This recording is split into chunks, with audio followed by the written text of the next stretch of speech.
Vielen Dank für die Einladung. Ich freue mich, über Argentinien zu sprechen, weil es hier in Deutschland als Idealfall präsentiert wird. Aber natürlich ist das falsch. So. Am Anfang habe ich einen Überblick über Argentinien vorbereitet. Also ich habe meine Präsentation die Glitterdiktatur in Argentinien genannt. Und in Argentinien gibt es 45 Millionen Leute, von denen 23 Millionen Frauen sind und dann 22 Millionen Männer sind. Die Leute, die nicht konform mit ihrem Geschlecht sind nur 40.000 Leute, aber die das Gesetz benutzt haben, sind nur 9.000 Leute. Und das ist von CELS.org. So, in mein nächster Slide möchte ich fragen, also Sie fragen immer, ne, was ist eine Frau zu sein? Also jetzt suddenly, also wir wissen nicht, was eine Frau ist. Ne? So, wenn ein Mann diese Menge an Make-up trägt, sagt man, dass er eine Frau ist. Aber wenn eine Frau diese Menge an Make-up trägt, sagt man, dass sie eine Schlampe ist. Und dann zum Beispiel, dann haben wir, was diese Transaktivist, das heißt Bruce Caitlyn Jenner sagte, das ist der schwierigste Teil des Frauseins, ist die Entscheidung, was man anzieht.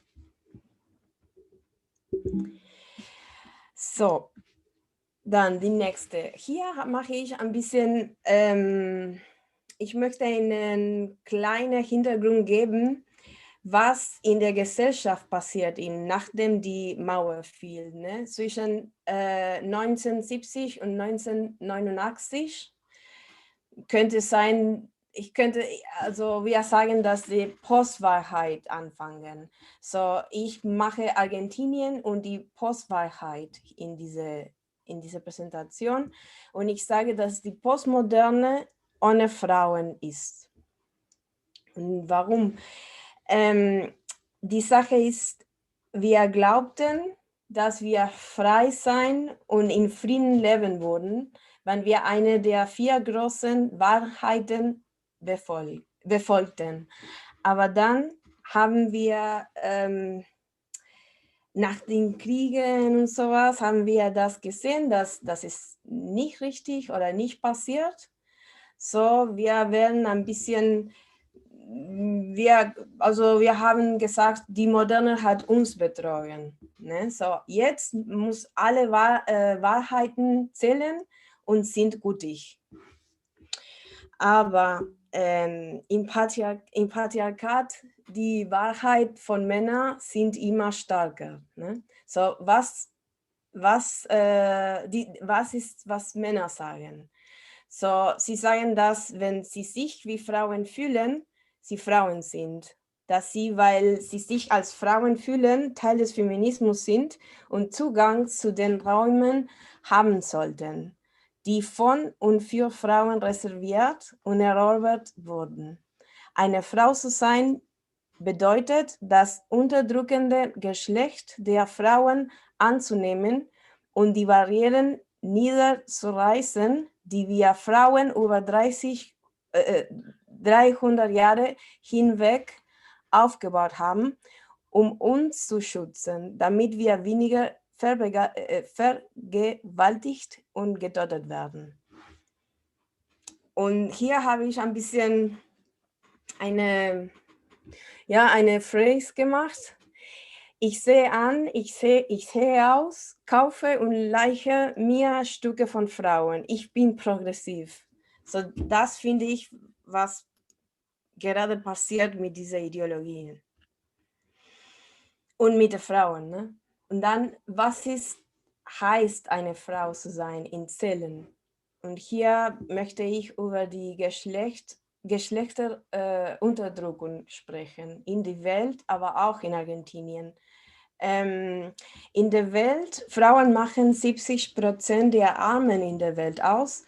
Wir tragen zu 2/3 des BIP bei und erhalten eine Vergütung von 20% der Wertes. Das ist im Vergleich zu Männern. Dazu gehört auch die unbezahlte Hausarbeit, die von Frauen 2 bis 5 Mal mehr geleistet wird als von Männern. Und was ist eine Frau zu sein in Zellen in Argentinien? Also in Argentinien zwischen 40 und 60% der Bevölkerung leben in Armut. 41% der jungen Frauen sind nicht erwerbstätig und gegenüber 16% der jungen Männer. Neben ihrer Verantwortung im Haushalt, Geschlechterrollen sind nur 46% erwerbstätig, gegenüber 81% der Männer. Dies hat sich in den letzten Jahren verschlimmert. Also in Argentinien haben wir diese Gender Law schon seit 2012. Also in den letzten Jahren alles war schlimmer für die Frauen. Auch natürlich, also diese Part hier. Kannst du ganz kurz sagen, was du genau meinst mit Gender Law? Ja, also mit Gender Law meinte ich Selbstbestimmungsgesetz. Das ist gerade in Deutschland bei FDP und die Grüne präsentiert. Also es ist eine Agenda, also eine Weltagenda. Es ist nicht etwas anderes. Also sie möchten diese Gesetz auch hier in Deutschland haben. Aber was ich meinte, ist, dass in Argentinien haben wir dieses Gesetz schon seit 2012. Und dann hier noch mehr über die Geschlechterunterdrückung von Frauen in Argentinien. So, Frauen verdienen 27% weniger als Männer. Arme Frauen haben vor allem unregistrierte Arbeitsplätze und diese gehen als erste verloren. Sie sind nicht paritätisch besetzt und werden von einem Arbeitgeber bezahlt. Bei unregistrierter Beschäftigung ist der Lohnunterschied 50% größer als bei Männern. Und ich glaube, dass in Deutschland heißt schwarze Arbeit, oder? Finde ich. Also, genau. Und die Lücke, Ja. oder? Sorry, ja. Und die Lücke zwischen der Gesetzgebung und ihrer Anwendung führt für eine geringe Umsetzungsrate der für Frauen gemachten Gesetze. Also das heißt, dass wir haben ein paar Gerichte, ja, aber es ist immer sehr schlimm, die Gesetze zu haben. Ja, also alles ist on papers, alles klingt gut, aber für Frauen, wenn wir brauchen etwas so, passiert nicht. Also es ist immer sehr bürokratisch und nicht gut organisiert. Zum Beispiel, wir haben ein gutes Beispiel ist, dass es Gesetze gegen die Gewalt gegen Frauen gibt, aber wenn wir diese anwenden wollen, dann geht das nicht. Die Ämter von Stadt, die uns hier helfen sollen, funktionieren nicht und sind total unkoordiniert. Also. Und hier habe ich ein bisschen die Daten von Argentinien in 2005 im Vergleich mit den Daten von 2019. Und hier können wir sehen, wie inklusiv diese Daten sind. Also zum Beispiel in 2005 war vor dem Self-ID-Gesetz Und in 2019 hatten wir schon 7 Jahre von dieser ID gesetzt, aber wir können sehen, dass es keine Gleichstellung gab. Die Lücke ist größer geworden. So hier, also zum Beispiel hier, also das heißt mehr Arbeit, ja, mehr Arbeitsplätze für die Leute, und hier sind für Männer und für Frauen. Und sie haben plus 8% zwischen 2005 und 2019, und dann für Frauen haben wir plus 7%. So, also diese Gesetz hilft die Frauen nicht, trotzdem nicht. Und hier, ja, ich wollte ein bisschen über die Gesetze, das Frauen in Argentinien haben. Also bis vor kurzem waren die Frauen noch praktisch der Besitz von Männern. Also erst in 1947 bekamen wir das Wahlrecht und erst in 1987 das Recht auf Scheidung. Aber trotzdem in 2019, man kann lesen, auch die politischen Parteien bevorzugen weiterhin Männer an der Spitze ihrer Wahllisten. Und hier ist ein bisschen ein Überblick und ein gutes Beispiel für diese Folie. Ne? So, hier haben wir die Macri-Regierung zwischen 2015 und 2019. Und dann an die andere Ecke haben wir die aktuelle Regierung von Alberto Fernández. Und in beiden Fotos gibt es keine Frau. Also haben wir, wer zum Beispiel in der Radio oder in der Media arbeiten. Und fast alles sind Männer. Und hier die Sache ist, dass wenn die wenigen Frauen, die es gibt, sind nicht in hohen Positionen, und sie repräsentieren die Frauen nicht. Also die Sache ist, wenn die Frauen zum Ende dort sind, sie repräsentieren immer die Männer. Und das ist ein großes Problem in der argentinischen Kultur. Und deswegen habe ich diese Folie Anzugkultur genannt. Dann, so, ja, was meinte ich mit postmodernes Argentinien? Ich habe ein bisschen einen Überblick über, also eine Timeline gemacht. Und ich habe in 1990 angefangen mit der Queer Theory. Man hat hinterfragt, was Geschlecht und Geschlechterrollen sind. Hier fragen sie an, in der akademischen Welt zu verbreiten, dass Sex ein soziales Konstrukt und keine Wahrheit ist. So, hier ist, wann diese Theorie angefangen hat. So, dann habe ich langsam in 1995 und ich habe diese Titel genannt, Transgenderismus. Und Transgenderismus, formt sich die Transgender-Agenda durch die Arbeit von Pharmalobby, Tech-Firmen und Anwälten. Sie bereiten Gesetze vor, die sie in der ganzen Welt verbreiten wollen, unter dem Mantel von Menschenrechten und Inklusion.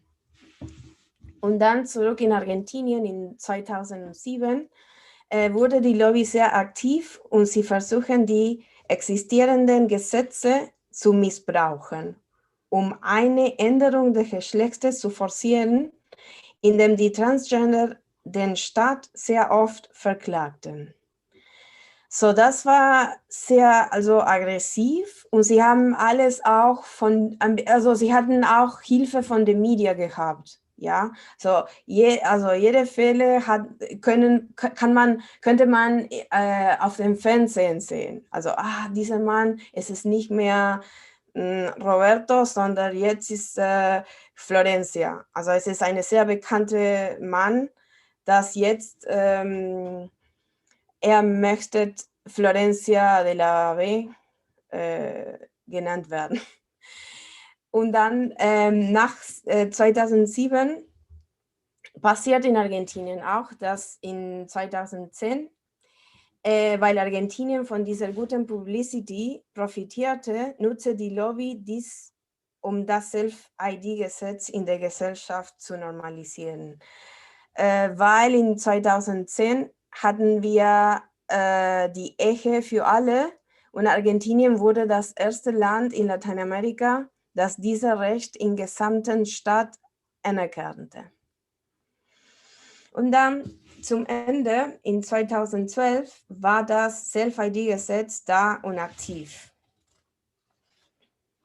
Es ist ganz gleich von dem Selbstbestimmungsgesetz, das FDP und die Grüne und ein Stück von der SPD präsentiert hier in Deutschland. Also es ist alles ganz von Copy-Paste von der Lobby. Also es ist nicht so anderes. Ne? Die Vergleichung mit Argentinien ist, dass gibt es schon seit 8 Jahren, 9 Jahren. Und man kann schon sehen, was mit den Frauen passiert und mit der Gesellschaft. So, weiter. So, hier haben wir die Gesetze der Selbstidentifikation. So, diese Bilder zeigen Christina Kirchner, wie sie diesen Männern ihren neuen Ausweis gibt. Also das war eine sehr berühmte Show und das war sehr, sie haben alles mit viel Sentimentalismus gemacht. Im Parallel hatten wir auch viele von diesen TV-Shows auch über den Thema. So alles war sehr manipuliert. Also ja, von Newspaper, von Media, von TV, von Entertainment und sowas. Und dann hier habe ich auch ein bisschen einen Vergleich der Abstimmungen zum Self-ID-Gesetz und dem Abtreibungsgesetz. Also beim ersten gab es fast keine öffentliche Debatte und fast niemand stimmte dagegen.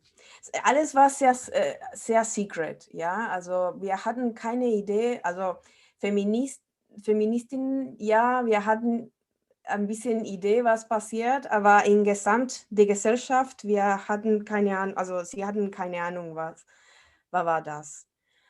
Und ja, und also hier kannst du sehen, dass fast niemandem von der Senado, vom Senat, war gegen dieses Gesetz. Was in Argentinien sehr merkwürdig ist, denn die Politik ist normalerweise extrem polarisiert. Die Abtreibung jedoch wurde vom Senat in 2018 abgelehnt, trotz hoher öffentlicher Akzeptanz für die Abtreibung. Ja, also für die Abtreibung, wir hatten viele Demos und trotzdem war ganz schlimm für uns, das zu haben. Nach vielen Jahren des Kampfes wurden 2020 endlich sehr knapp ein Abtreibungsgesetz erlassen. Und hier, ich erkläre ein bisschen mehr, warum Argentinien ein bisschen ein spezieller Case ist, weil war das erste Land in der Welt, das ein solches Gesetz hatte. Es wurde als für die Rechte des Menschen eingeführt und ohne dass wir wussten, wie sehr dies Frauen beeinflussen kann. Und hier habe ich auch kurz Mauro Cabral, also ja, Mauro Cabral hat diese Organisation, heißt GATE, ist ja, ist eine Organisation, die für die Verfolgung und Zensur von Genderkritikern und radikalen Feministen in Latam und Spanien zuständig ist. Also sie haben sehr aggressive Kampagnen, also sie möchten wissen, wer wir sind, ja, und sie mit Name und sie möchten wissen, wo wir wohnen und so weiter und so fort. Das ist ganz extrem in Argentinien und in Spanien. Und ja, was passiert mit Feminismus? So, ich habe ein bisschen anderes, also ich habe jetzt einen anderen Namen gemacht für diese Feminismus in Argentinien. Ich habe Feminismo, Postwahrheit, Feminismus in Argentinien. Ich glaube auf Deutsch, das heißt etwas wie Feminet zu sein. Und diese Frauen gehören zu der akademischen Welt seit den 70er Jahren. Wir haben diese 3 Frauen, Dora Barrancos. Sie sagt, sie vergleicht die Unterdrückung von Frauen und stellt sie auf eine Stufe mit männlichen Änderern, die nicht dem männlichen Rollenbild der Gesellschaft entsprechen. Dann haben wir Rita Segato. Sie sagt, das Patriarchat ist ein Unterdrückungssystem, aber das Weibliche über das Weibliche. Sie sagt dabei, dass alle Stimmen innerhalb der Bewegung zählen. Das ist ein bisschen auch mit Postmodernismus zu tun. Das Persönliche ist das Hausliche. Das Patriarchat ist nicht der Mann.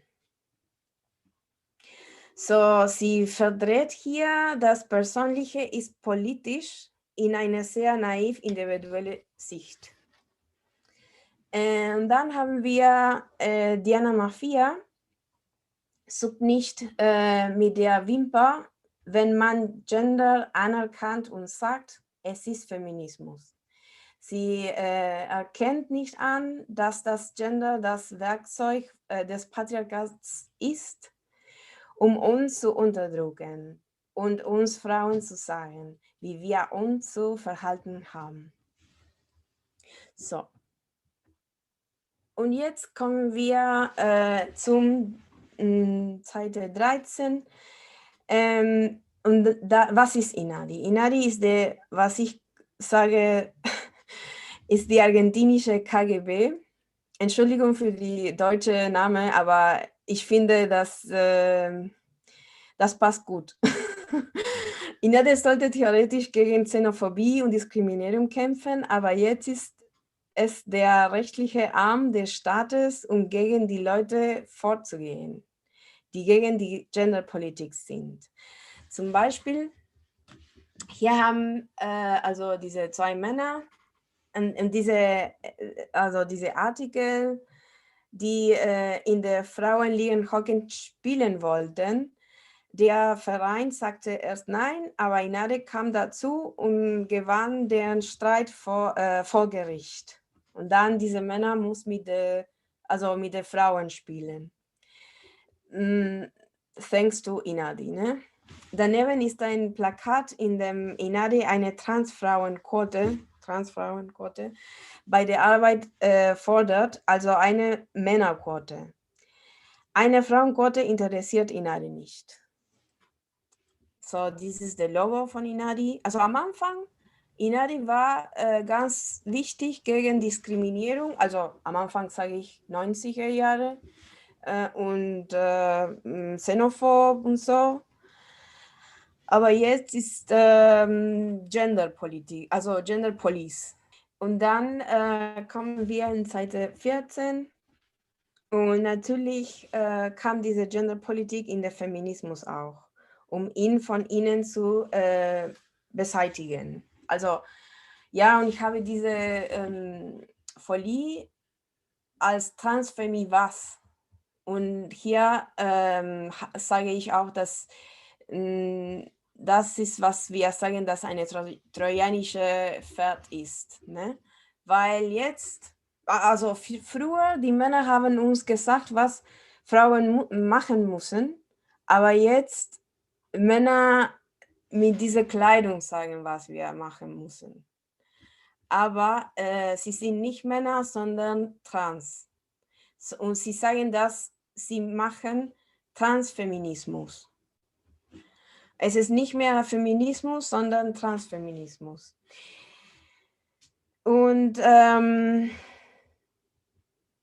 ja, auf allen diesen Seiten sieht man immer direkt die Verbindung zu der Politik, im Besonderen zum Peronismus. So, hier haben wir die alte Präsident von Argentinien.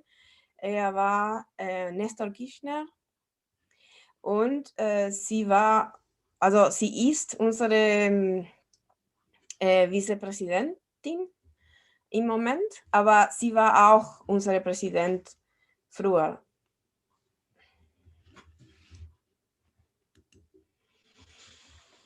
Und hier ein bisschen mehr von Transfemi-Was. Also die Sache ist, du kannst diese Bilder in Argentinien fast immer sehen. Ne?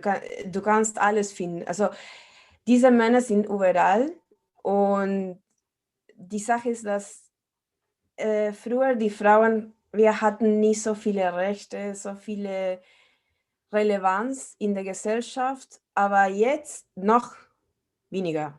Also, weil diese Männer sind oben uns. Also die Männer, dann diese Männer und dann uns. So, es ist ein bisschen noch komplizierter. Hier sehen wir die normalisiert, also ja, hier sehen wir, wie normalisiert diese Männer sind. Im Besonderen in den beliebten Sommertheatern. Also zum Beispiel ist es ganz normal, im Sommer ins Theater gehen. So, diese zweite Bilder hier kommen von die Shows. Und alle Varieté-Shows sind voll mit Männern, obwohl sie im Plakat Frauen versprechen. Zum Beispiel Frauen in Zeiten des Lachens. So hier, Mujeres en tiempos de risas. Das ist so. Und dann in der Mitte sehen wir einen Mann, der dafür demonstriert, dass wir nicht gegen Femizid kämpfen können, wenn wir nicht auch für Trans-Arbeitsplätze kämpfen. Also hier. Er sagt, no se puede hablar de una menos sin inclusión laboral trans. Das heißt, ja, die Frauen können nicht kämpfen gegen Femiziden ohne diese andere Kämpfe für Transarbeitsplätze.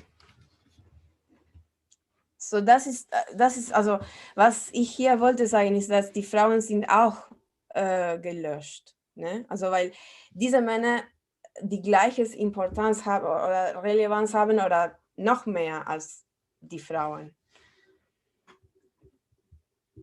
Und jetzt kommen wir die Auslöschung der Lesben. Und das ist, was ich sage, die GD-Community.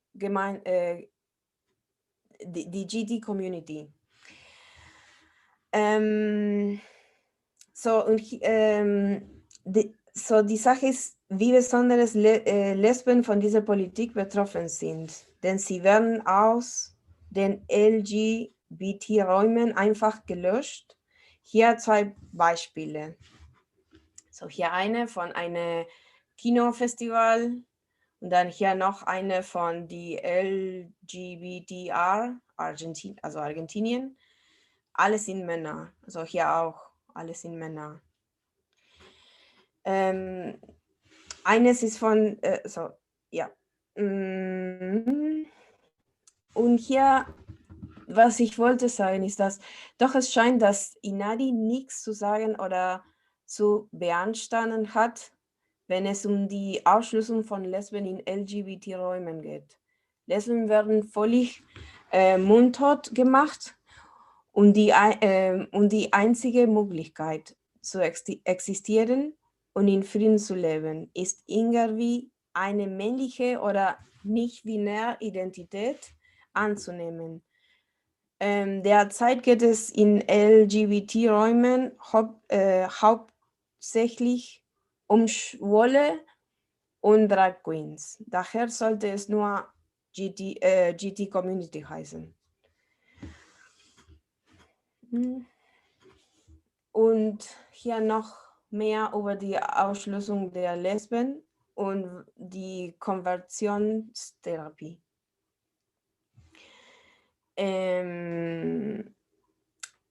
So natürlich, weil wegen dieser Gesetz hier noch ein Beispiel zu dem, was ich gerade gesagt habe. Also jeder Mann kann jetzt sagen, dass er eine Lesbe ist, sodass er die Frau zu Heterosexualität zwingen kann. Dies ist klar eine Konversionstherapie an Lesben.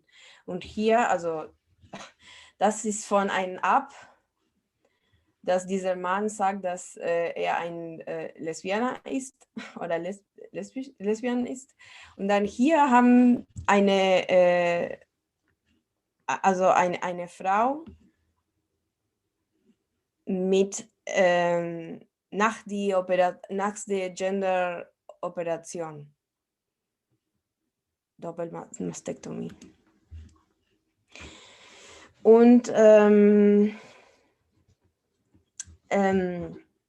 hier kann man sehen, wie Autogynephilie mit Paraphilien wie Fetischismus und Sadomasochismus zusammenhängt.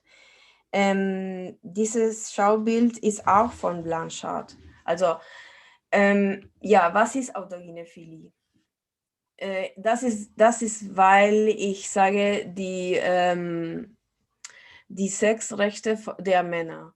Also Autogynephilie ist, sich als Frau zu lieben, erotische Erregung bei der Vorstellung, eine Frau zu werden, zu erleben und durch diese Erregung motiviert sein, eine Frau zu werden.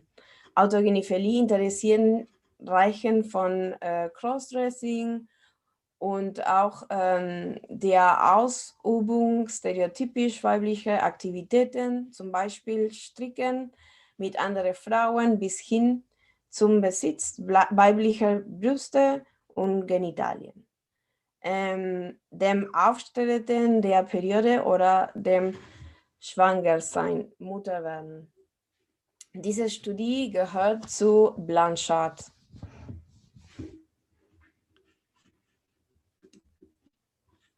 Und was machen wir in der Women's Human Rights Campaign? Wir kämpfen für unsere Rechte. Und hier habe ich die ersten 9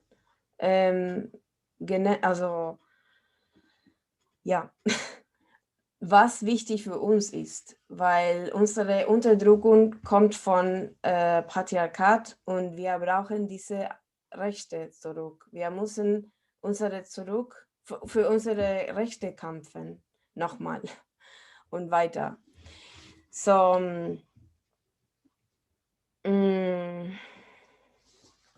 weil wegen dieser autogenephilen Männer werden Frauen wieder ihre Rechte genommen und in Frage gestellt. Deshalb müssen wir für unsere Rechte kämpfen, die uns nach CEDAW zustehen. Und hier könnt ihr die ersten 9 Artikel in Kurzform sehen. Aber ich glaube, Sie kennen die schon.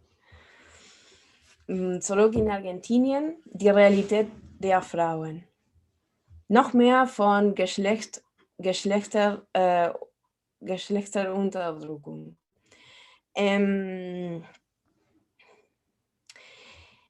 So, das ist ein Bild von dem Ministerium für soziale Entwicklung, weiß genau, was mit Frauen passiert. Ja, genau. Weil sie sagen, in Argentinien trägt die Armut das Gesicht junger Frauen. Also sie kennen die Problematik schon. Aber sie machen nicht so viel für die Frauen. Deswegen sage ich, dass und weil der Staat das weiß, bietet er ihnen an, ihre Körper als Rohmaterial für Prostitution zu nutzen. Ja, also sie wissen, dass die jungen Frauen keine Arbeit haben, so, warum bist du nicht in Prostitution? Es wird ein bisschen so sein. Und sie machen Propaganda von der Public Television, also TV. Und zum Beispiel hier, sie kämpfen für diese Rechte. Und diese Rechte, also ich habe ein paar nur genommen. Sie sagen, sie möchten die Legalisierung der Prostitution. Das ist hier. Sie wollen Kondome für Vulvas, nicht Frauen. Sie wollen mehr Gesetze zum Schutz von Trans. So hier. Sie wollen, dass Minderjährige mehr Rechte haben, wenn sie transitionieren wollen. Und sie reden davon, dass der Genozid an Trans- und Travestiten verhindert werden muss. Im Maximum werden gerade einmal 5 pro Jahr getötet, aber alle 20 Stunden eine Frau. Und das war auf dem TV im November, letzten November. So kommen wir zu Zuhälterlobby Amar, die direkte Verbindungen zum Staat hat. Also hier, sie ist Georgina Orellano. Sie sagt, nennt sich selbst als schlampe Feministin und Peronista von der Peronismo-Partei. Sie ist das Gesicht der Lobby. Und sie kämpft ganz stark, Prostitution zu legalisieren. Sie sagen nicht regulieren, sondern legalisieren. Und hier, dies ist ein Interview, das sie in 2040 im öffentlichen Fernsehen gegeben hat. Sie hat offen gesagt, dass sie genau weiß, wo die Frauen sind, die in der Prostitution ausgebeutet werden, aber sie wird das niemandem sagen, weil niemand ihr etwas dafür anbietet. Hier, ja, hier können wir sehen, wie die Zuhälterlobby und die Genderlobby offen zusammenkommen und die LGBT-Flagge zu ändern, um ihre Interessen dort zu inkludieren und sich dahinter zu verbergen. Ja, so hier haben wir die LGBT-Flagge und dann hier, das ist für also Prostitution und hier die Transflagge. Und hier, sie kämpfen für die Rechte für die Frauen oder die Leute in Prostitution. Eine Frau wollte gerade wissen, ob George ein Mann ist, oder wie heißt sie? Georgina? Ne, Georgina Orellano eine Frau ist. Georgina. Ja. Ist sie ein Mann oder eine Frau? Eine Frau ist. Ja, genau. Sie ist eine Frau. Und aber die Sache, das ist eine gute Frage, weil hier auf dem Foto kann man sehen, dass viele von diese Leute nicht Frauen sind, sondern Männer, dass sie sich als Frauen möchten sein oder möchten nehmen sein. Und dann habe ich hier eine sehr wichtige Sache zu sagen, dass Frauen das Recht haben, sich zu verkaufen, bedeutet, dass Männer das Recht haben, sie zu kaufen. Aber die Sache ist, dass Amar ist nicht nur Amar, sondern eine größere Zuhälterlobby Latam. Und die Sache ist, hier können wir sehen, wie die Zuhälterlobby und die Genderlobby offen zusammenkommen und die LGBT-Flagge zu ändern und ihre Interessen dort zu inkludieren und sich dahinter zu verbergen. Und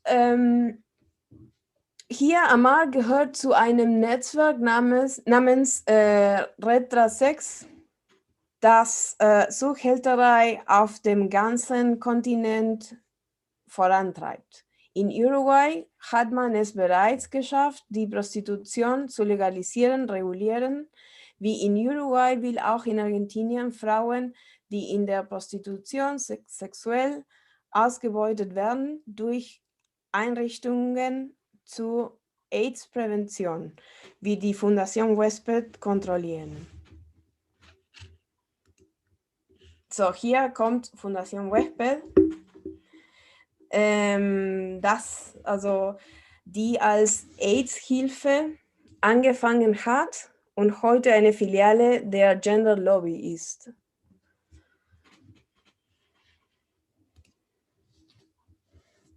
Sie sagen, dass sie sich nur durch Spendendiener und andere Events finanzieren, aber wenn man tiefer nachschaut, dann sieht man, wer sie wirklich finanziert.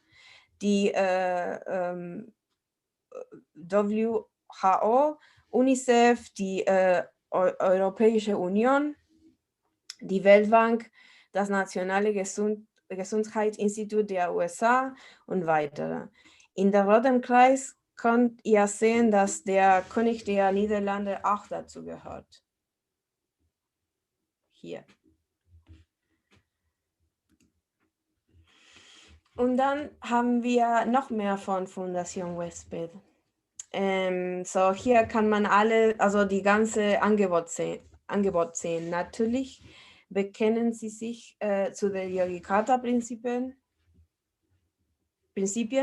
Sie bieten die Operationen hier und die Pubertätsblocker, über die sie lügen, indem sie sagen, dass sie schon seit 20 Jahren getestet werden, aber sie sagen nicht, dass sie nicht für diese Zweck getestet werden. Also hier. Sie haben auch ein spezielles Team für Genderrechte. Hier. Ganz besonders fokussieren sie sich auf Reproduktivrechte. Damit meinen sie den Zugang zur Leitmutterschaft. Und natürlich ist ihr offizieller feministischer Aktivist ein schwuler Mann. Hier, Dumiso heißt er. Dann, deshalb würde ich über die Reproduktive Ausbeutung von Frauen reden. Leihmutterschaft ist in Argentinien verboten, aber 2016 wurde das Gesetz modifiziert. Seitdem ist die altruistische Leihmutterschaft erlaubt. Das heißt, dass kein Geld erzählt wird, aber sobald die Frau zustimmt, das zu machen, verliert sie die Rechte an allem. Deshalb gibt es eine große Bewegung, die versucht, die Frauen davon zu überzeugen, das zu machen. Die Grenze zwischen dem Staat und der Lobby ist dabei nicht mehr erkennbar. Also wirklich, also der Staat möchte dieses Gesetz auch haben. Hier könnt ihr einen Teil des aktuellen Gesetzvorschlages sehen, welche altruistische Leihmutterschaft komplett deregulieren soll. So hier, es ist wie eine, wie eine Kontrakt, wie eine Arbeitskontrakt, ja, wo die Frauen verloren alle Rechte. Und hier auch mit reproduktiv Ausbeutung zu tun, haben wir hier können wir sehen, wie sehr die Medien die Leihmutterschaft normalisiert. Dies sind zwei berühmte Fälle von Leihmutterschaft in Argentinien. Einer von einem Mann und einer von einer Frau. Also Marley und sie heißt Luciana Salazar. Und was sie nicht sagen ist, dass das Kind von seiner Mutter getrennt ist, was schwere psychologische Auswirkungen auf Mutter und Kind hat, am Ende ist es strukturell Menschenhandel. Ja, zum Ende, also es ist nicht toll. Warum ist Argentinien so wichtig für diese Industrie? Ist auch wichtig, weil es ist in Argentinien bis 10-mal weniger kostet als in Kanada zum Beispiel.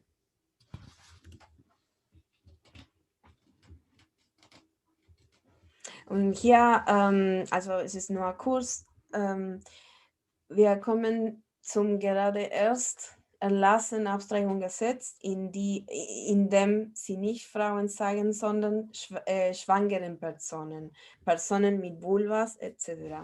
Also deswegen habe ich also wegen die Abtreibungsgesetz ohne Frauen mit fallen Geschmack geschrieben.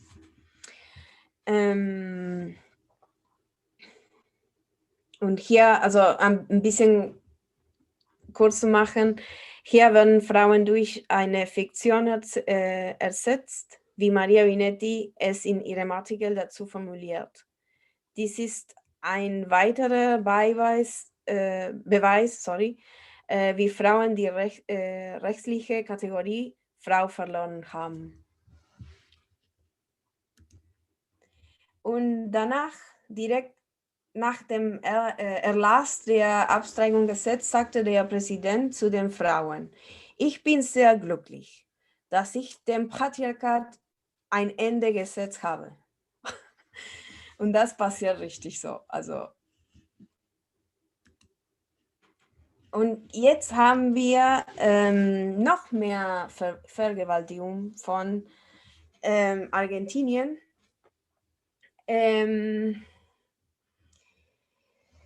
Wie bekommen nicht nur die Frauenfeindlichkeit von Präsidenten, sondern auch von der Architektur. Warum war es so wichtig für Frauen, getrennte Toiletten zu haben? Jetzt, sie möchten alle zusammen wieder haben. Ja, also no binario, also Toiletten ohne Gender und sowas. Und hier habe ich ein bisschen Kurs geschrieben, seit wann haben wir getrennte Toiletten und warum es so wichtig ist. Natürlich für uns ist ganz wichtig, wegen die Situation, dass 90% die Crimes von Männern sind. Und hier haben wir noch ein Beispiel für eine Misogynie-Merke. Ihr müsst euch vorstellen, dass ihr als Frau einen Job als Fotomodell bekommt und dann könnt ihr nicht Nein dazu sagen, männliche Genitalien direkt bei euch in dem Fotoshooting zu haben. Jetzt haben wir noch mehr von diesem Bereich, also von Sport und Frauenfeindlichkeit. Natürlich ist auch wichtig für uns, unsere Sport zu haben, also ohne Männer.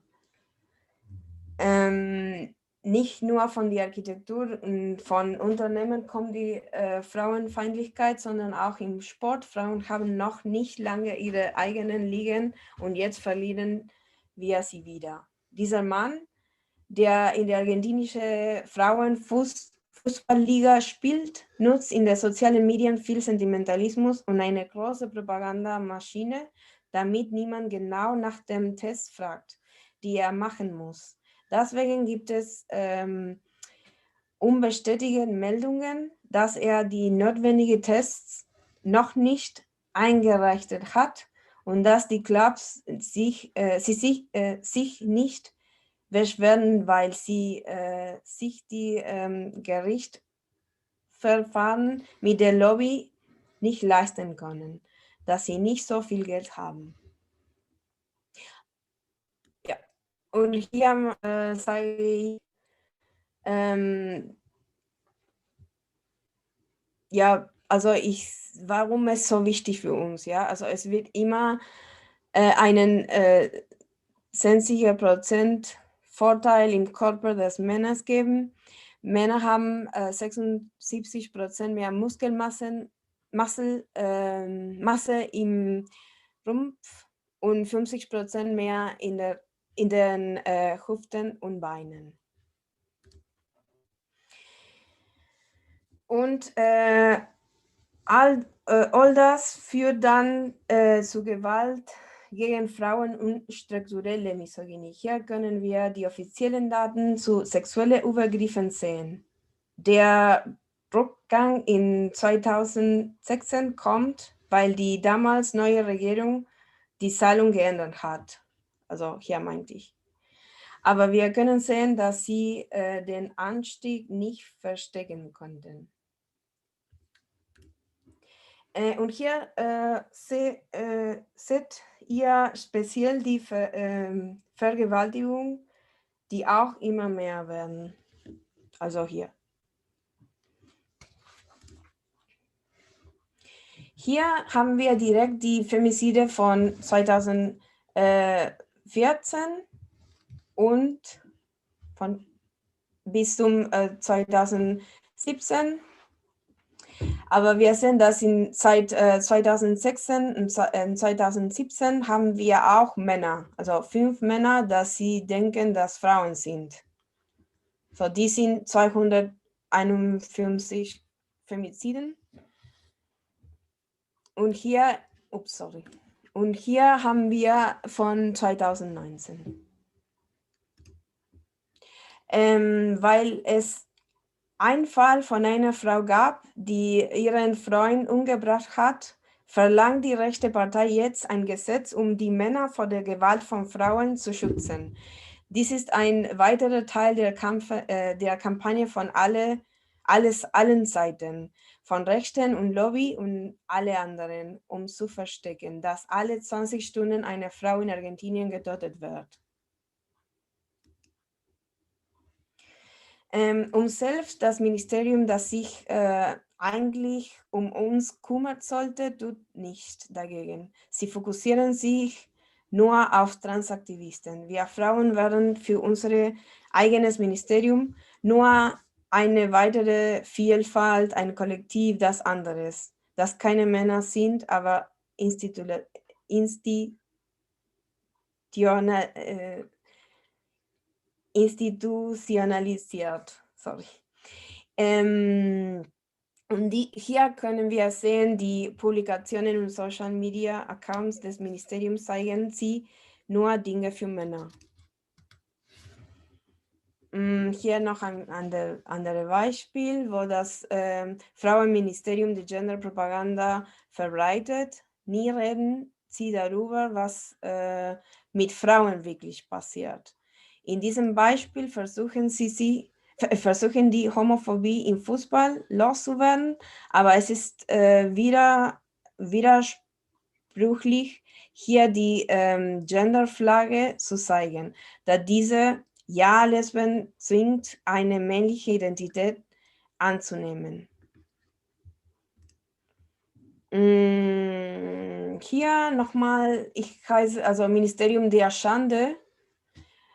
Während alle 20 Stunden eine Frau getötet wird, findet dieses Ministerium der Schande es wichtiger, uns zu sagen, wie notwendig die Sichtbarkeit von Männern ist, die sich als Frauen identifizieren. So, parallel dazu versuchen sie uns mit viel Sentimentalismus zu verkaufen, dass Männer dieselben Erfahrungen wie Mutter machen können und dass sie deshalb Mutter sein können. Und all das kommt vom Ministerium, während alle 20 Stunden eine Frau ermordet wird. So, hier bin ich ein bisschen explizit, aber ich möchte ein bisschen, also eine Frau ermordet alle 20 Stunden und sie sagen, dass alle erzählen, dass wir Travestiten und Mutter sein können, zum Beispiel. Hier habe ich ein paar Beispiele der Misogynie und Attacken gegen Frauen durch diese Männer gesammelt. So, zum Beispiel, dieser Mann hat gesagt in Twitter, Vaginas sind Gift. Scheiße, die eigentliche Scheiße im Fleisch zum Beispiel. Hier sie sagen etwas auch über TERF und so. Nicht schön. Und hier noch eine Angriff von einem Mann mit langen Haaren auf eine Frau. Dieses Mal auf einer Versammlung zum 8. März in 2019. Dieser Mann fing an, eine Radfan körperliche anzugreifen, die gegen Prostitution sprach. Noch ein Beispiel. Und hier kommen in der Indoktrination durch Ministerien. Hier sagen, dass für gewünschte Mutterschaft vielfältig und frei von Mandaten. Also sie verkaufen diese Idee von Freiheit und sowas und so fort, aber sie kümmern über die Frauen nicht. Deswegen sage ich, dass Genderpropaganda ist.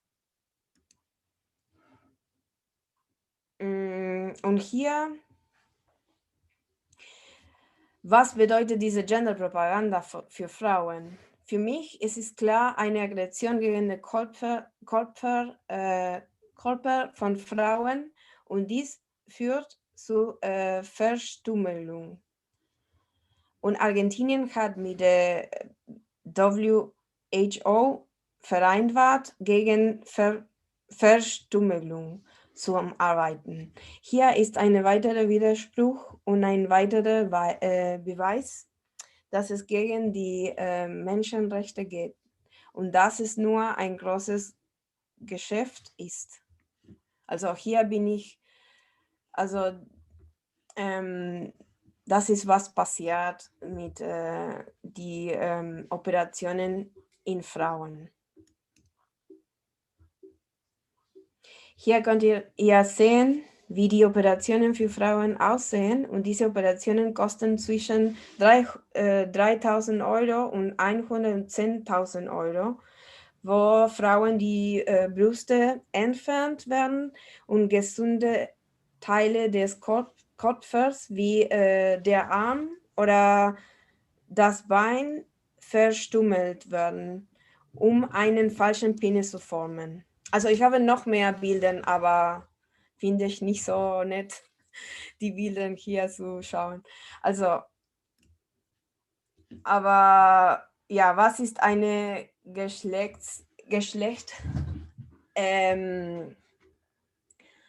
angleichende Operation? Das ist, was ist das? Es ist wichtig zu wissen, dass Testosteron bei Frauen 40 bis 60% mehr Herzprobleme, Haarwachstum und Stimmveränderungen verursacht.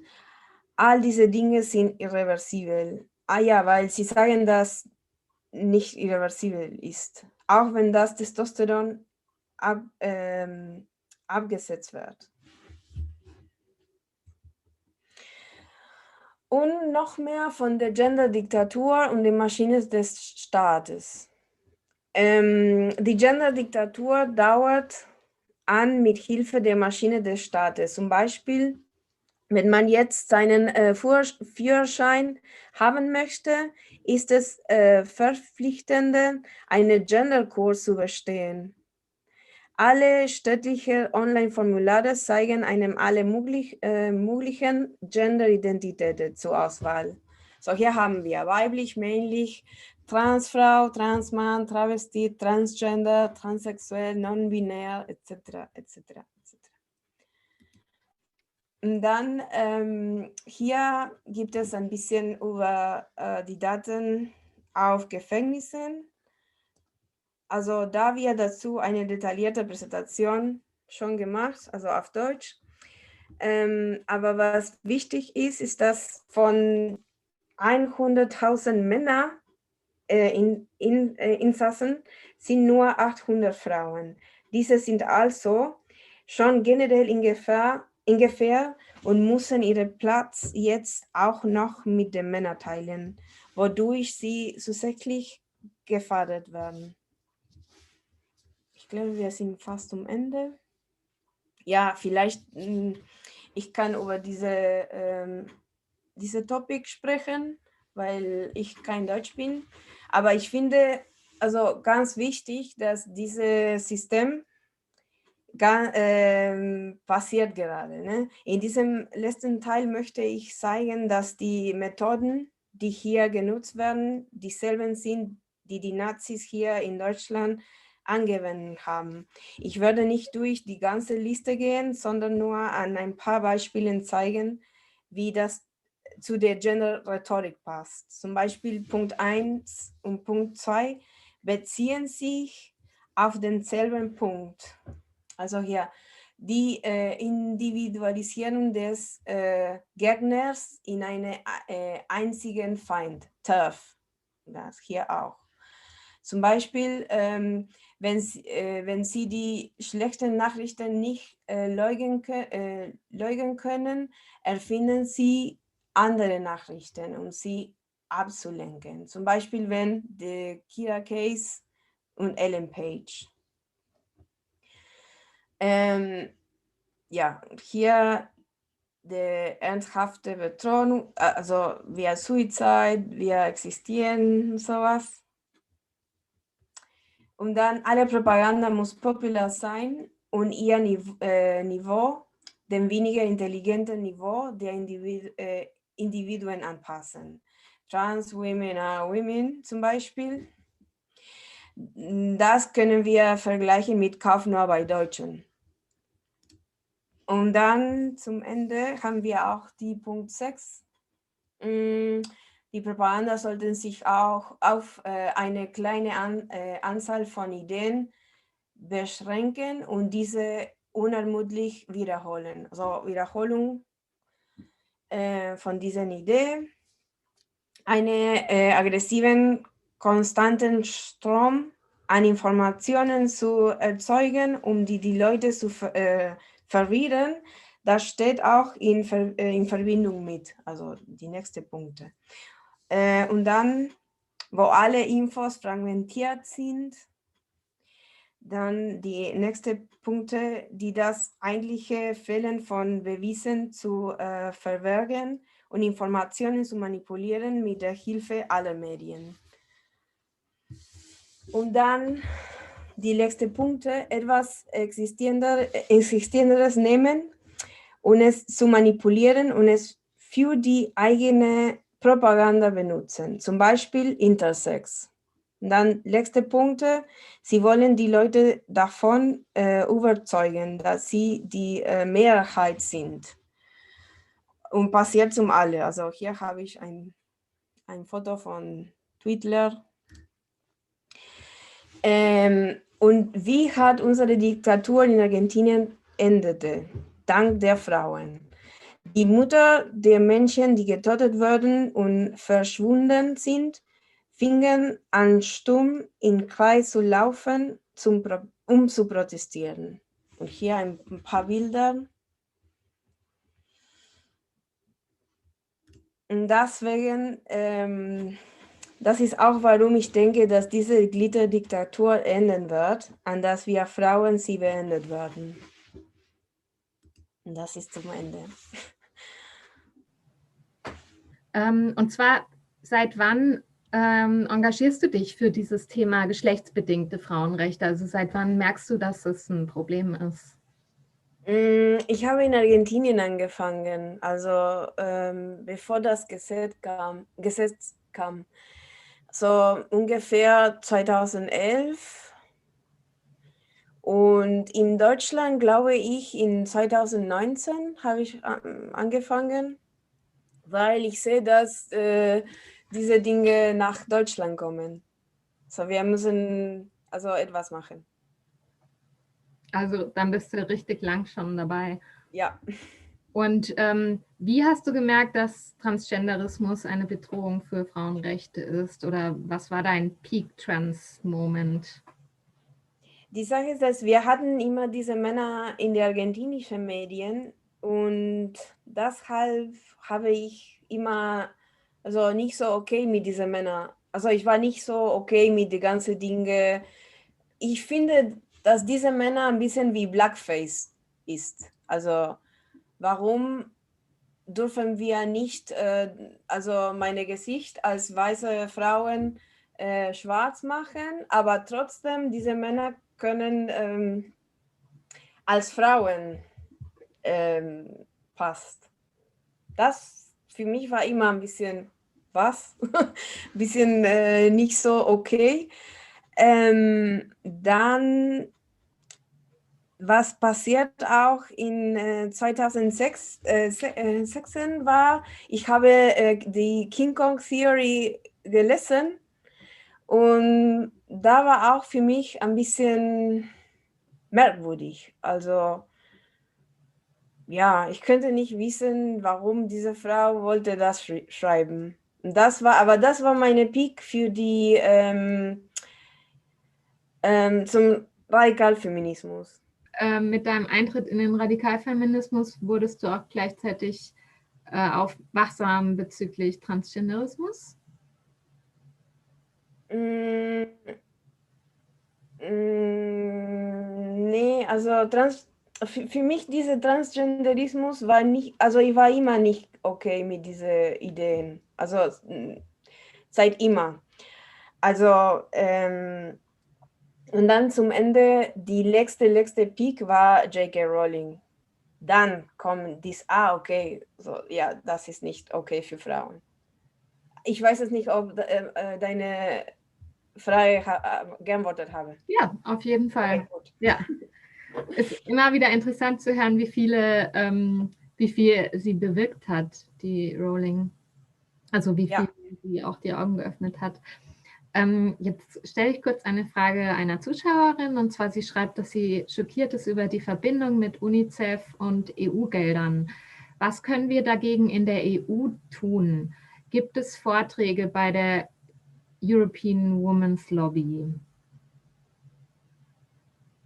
Die Europäer, also ich glaube, dass wir müssen über diese Dinge sprechen, ja. Also sie haben alles gemacht, weil die Leute kennen die nicht. Also sie haben von diesen Dingen nicht gehört. So, ich glaube, wir müssen diese Leute in the light machen. Also ja, also ich habe ein bisschen recherchieren und diese Infos gefunden. Aber natürlich, die Leute vielleicht haben nicht so viele Zeit, alles zu recherchieren und so. Das denke ich, was wir müssen, to expose. Aber die ganze EU ist natürlich eher pro Trans. Also eigentlich müssten wir ganz viel Lobbyarbeit in der EU machen. Ja, aber ich glaube, was ich meinte, ist, dass die Politiker wissen, dass eine Lobby ist. So, sie möchten mehr Leute auf der Straße gehen und protestieren und mehr dem, also die Politiker brauchen uns auch Nein zu sagen, weil alle Media und alle Twitter und sowas sind mit der Lobby. So, die Politiker sind ein bisschen ich kann nicht so viel machen. So deswegen müssen wir sehr stark sein und sagen Nein und Nein sagen. Also wirklich nicht. Okay, aber um ehrlich zu sein, ist es natürlich auch so, dass viele Politiker und Politikerinnen hinter dieser Transgender-Lobby stehen und das auch aktiv pushen. Aber Genau. natürlich die Vernünftigeren, die brauchen unseren Widerstand, um sich zu trauen, auch selber dagegen Mhm. zu sein. Okay, dann ist jetzt keine weitere Frage. Dann stelle ich noch meine eigenen. Gibt es einen Bereich, auf den sich dein Engagement besonders konzentriert? Und wo hat dich das hingeführt? Ja, für mich ist ganz relevant, also ich fokussiere mich in zwei Dinge. Ich glaube, Autogenephilie zu entlarven und Humor zu benutzen. Also ich glaube, Humor ist ein offenes Fenster zu haben. Ja, also ich mache das in meine Instagram mit Musik und sowas und es ist ganz lustig und ich finde, wir müssen mehr lachen, ja, also und diese Leute kritisieren, denke ich auch. Ich möchte, dass Frauen die Angst verlieren. Und mit Humor finde ich, das könnte einfacher passieren. Dass wir nicht so viel Angst haben. Ja.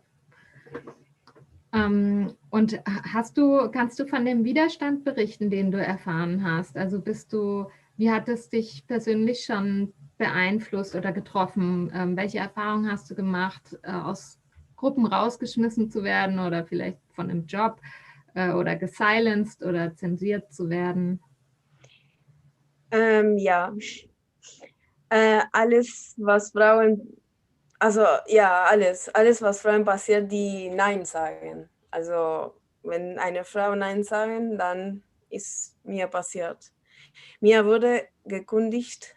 Ich bin derzeit von Facebook gewarnt im Moment. Ich habe eine Verwarnung von Twitter und ich bin von Instagram shadowbanned, aber trotzdem da. Es ist aber, ja, also Instagram ist trotzdem meine Hauptkontaktquelle mit anderen Radfans.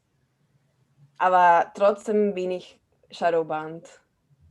Und du hast tatsächlich deine Stelle verloren aufgrund dieses Themas. Wieso? Du hast gesagt, dir wurde gekündigt. Ja, also ja. Wegen dem Thema. Ja.